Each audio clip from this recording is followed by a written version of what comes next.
Video ringkas untuk nak memberi update waktu pagi. Sini dah waktu subuh, dah lepas pun waktu subuh. Kalau dekat Malaysia mungkin masih awal lagi. Jadi kalau kalau boleh jangan lupa solat dulu dia waktu pagi nanti. Bila dah masuk waktu subuh.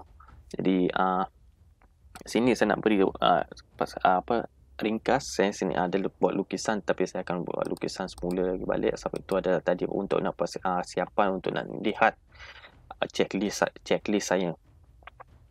Jadi sebelum saya nak masukkan order, saya nak lihat.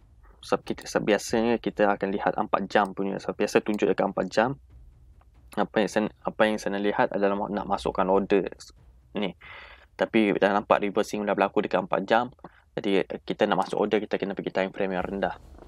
Seperti mungkin 1 jam. Sebab saya selalu kebiasaan, bukanlah selalu, tetapi kebiasaan bila saya nak pergi, sebelum saya pergi ke kerja atau ni, saya akan, kalau ada order nak masuk, saya untuk jangka panjang, jadi saya lihat 1 jam punya untuk ringkas atau scalping apa semua, baru kita pergi time frame yang lebih rendah lagi. Tapi entry di mana-mana saja korang suka, nak masukkan yang lebih tepat lagi, nak masukkan waktu tepat adalah ni. Kena check dulu daripada daily 4 jam. Lihat keadaan macam mana, skandal lah menunjukkan sebelum ni macam mana. Lepas tu baru masukkan mengikut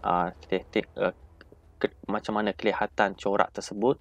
Lepas tu nak masuk entry paling tepat, macam paling rendah dekat paling paling tempat yang paling harga yang paling rendah, boleh pergi ke time frame yang lebih ni. Tapi bagi saya tak kisah di harga, kalau mahal sikit tak apa, janji kita selamat. Jadi saya nak lihat okey, dekat sini ada trend line.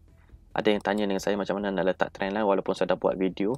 Kalau boleh nonton video tersebut, sebab dalam situ ada menunjukkan trend line untuk uptrend dan downtrend line, dan menunjukkan resistance dan support juga. Ada series dia, ada masa sekarang ni ada semua keseluruhan, ada 17 episod berkaitan dengan untuk newbie. Jadi ni mungkin akan masuk dalam playlist. Itu adalah series.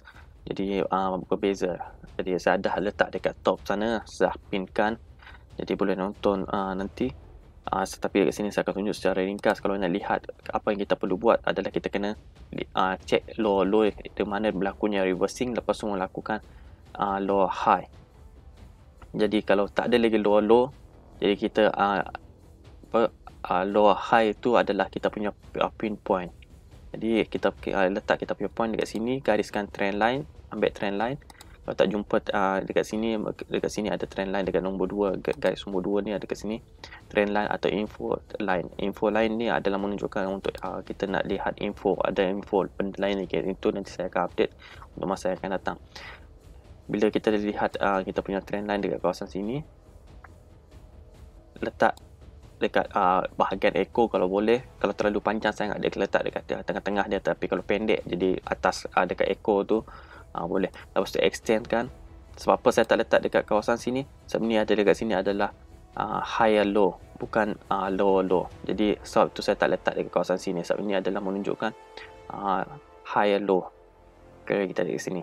Jadi itu adalah kita apa yang kita nak lihat. Lepas tu sebelum kita nak masukkan order kita kena lihat, seperti saya kata, melakukan reversing. Tapi saya nak confirmkan reversing tu betul-betul berlaku atau tidak.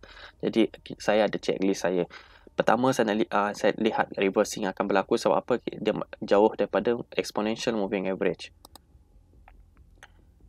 Ni dia menuju ke bawah, lepas tu melakukan exponential moving jauh daripada exponential moving average, terlalu jauh. Lepas tu kita nak lihat dia bersentuh daripada exponential moving average. Dah bersentuh exponential moving average, yang pertama adalah checklist saya daripada jauh melakukan reversing yang pertama. Lepas tu yang kedua adalah breakout daripada trend line. Yang ketiga saya nak lihat dia melakukan higher low. Dah ada nampak high low dekat sini, breakout daripada trend line dah ada berjauhan daripada exponential moving average, tapi dah melakukan reversing dah ada. Dah 3 dah ada. Yang belum ada lagi, yang keempat adalah atas daripada exponential moving average. Lepas tu pecahan daripada kawasan minor resistance dekat sini, yang 4, dan melakukan higher high yang ke-6, dan melakukan low semula. Maksud saya dekat sini dah berada dekat atas, seperti garis ni berada dekat atas, tapi dia pecah dari kawasan resistance yang kelima, dan melakukan high yang keenam, dan melakukan low yang baru, high low yang baru, dan yang itu adalah tanda ketujuh. Lepas tu melakukan reversing, baru saya akan masuk order saya dekat sini. Itu adalah checklist saya dekat sini secara ringkas untuk nak memberi. Sebelum saya nak masuk order, saya kena lihat dekat kawasan situ. Memang saya ada tunjuk dekat sini. Saya akan masukkan order, walaupun menunjukkan saya akan masuk order selepas reversing berlaku, tetapi itu saya pun ada kata saya akan masukkan reversing bila reversing berlaku selepas confirmation. Jadi ini adalah confirmation saya untuk nak tunjuk macam mana trend tu dalam keadaan selamat yang saya boleh masukkan order saya. Jadi saya kena lihat saya selamat untuk masukkan order. Ini adalah cara saya untuk nak macam mana saya selamat nak masukkan order saya. Jadi ini adalah kita yang penting selamat, janji kita selamat. Mahal sikit apa, janji kita selamat. Itu adalah untuk short term. Tapi untuk long term, kalau boleh beli harga yang paling murah, lepas tu simpan untuk 3-4 tahun.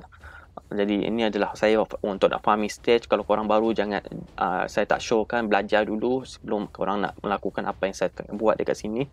Belajar dulu, kukuhkan ilmu tu sebelum melakukan apa-apa ni. Tapi saya tak bagi nasihat sebagai nasihat kewangan atau kalau boleh buat research sendiri. Jadi ini adalah video secara ringkas. Apa yang saya lihat adalah seperti mana yang saya gariskan sekarang ni. Dah 3 dah berlaku, berjauhan daripada exponential moving average dan melakukan reversing dan sentuh exponential moving average dan breakout daripada trend line. Kalau kita lihat 1 jam punya trend line dah jadi breakout. Lepas tu low, saya dah nampak ada low dekat sini yang ketiga, dan belum ada nampak. Jadi ada lagi 4 lagi yang saya belum nampak, adalah yang atas daripada exponential moving average, pecah bolosi daripada membolos atau melepasi daripada kawasan resistance, minor resistance dekat sini. Lepas tu yang keenam adalah high, dan yang ketujuh adalah high low yang baru. Selepas tu baru saya akan letak order saya. Saya akan masukkan order saya dekat sini. Selepas melakukan reversing, saya akan masuk terus. Saya tak akan lihat lagi trend line dekat 15 minit atau 5 minit lah. Saya tak akan lihat dekat selepas melakukan reversing. Saya akan letak terus, akan masukkan order saya. Walaupun mungkin akan jatuh dengan fort tapi saya akan letak saya punya sell price. Sebab dengan ni adalah spot account atau bukan future. Jadi saya akan letak saya punya sell price dekat bawah. Jadi kalau dia jatuh, jadi saya akan memang ada rugi sikit, tapi saya akan ada dollar untuk nak beli daripada bawah lagi. Jadi itu adalah cara saya. Tapi waktu sekarang ni saya mungkin confident tak akan ada Fed news akan boleh berlawan, kecuali kalau Biden mengumumkan nak ban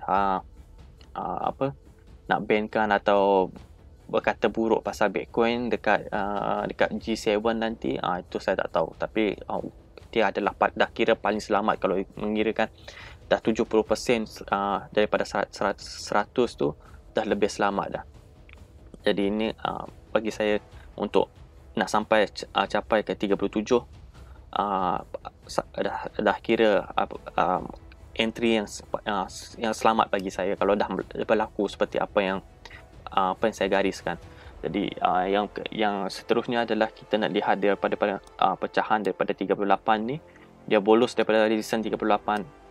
Nah, kita nak lihat dia dalam minggu depan dalam 42k atau 40k, untuk kita nak lihat kita dalam keadaan yang sangat baik dan kukuh. Kalau dia jatuh pun ke bawah, mungkin resistance di kawasan 36 atau 35 ni adalah sangat-sangat resistant, support yang sangat kuat, bukan resistant, support yang sangat kuat. Jadi support ke kawasan sini boleh menahan lagi kalau ada fat news yang akan keluar. Jadi saya ucapkan terima kasih kerana sudi menonton, dan jumpa lagi pada video yang akan datang. Kalau video ni berbaloi, sila beri like dan follow dan share pada kawan-kawan.